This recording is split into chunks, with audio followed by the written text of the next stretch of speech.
yetu.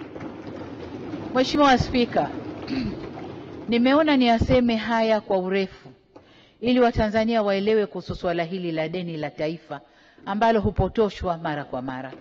Aidha, niwahakikishie Watanzania kuwa serikali inaendelea kuchukua hatua kuhakikisha deni linaendelea kwa uhimilivu.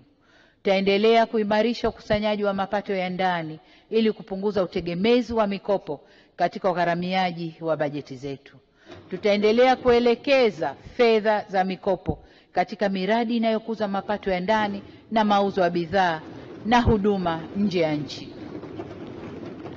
Tutaendelea kuhakikisha maafisa masuuli wanazingatia maandalizi ya msingi ya mradi kabla kuingia mikataba kwa mujibu wa sheria, kanuni na miongozo ikiwemo sheria ya mikopo, dhamana na misaada sura 134.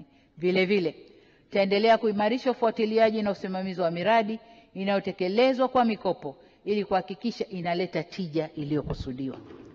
Mheshimiwa Spika, kwa upande wa nidhamu ya matumizi ya fedha na mali za serikali, tumeendelea kuelekeza nguvu zetu katika kupunguza matumizi yasiyo ya lazima, kuimarisha utaratibu wa manunuzi serikalini na ukaguzi wa hesabu za serikali.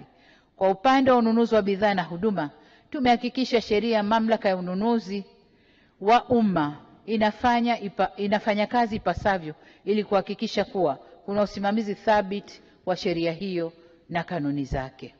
Mheshimiwa Spika, sote tunafahamu kwamba mipango si matumizi. Hivyo basi, katika kuimarisha matumizi sahihi ya fedha tunazozikusanya na kukopa, tuliunda tena tume ya mipango ili kuhakikisha mipango ya kisekta inafungamana na malengo ya kitaifa pamoja na rasilimali tulizonazo.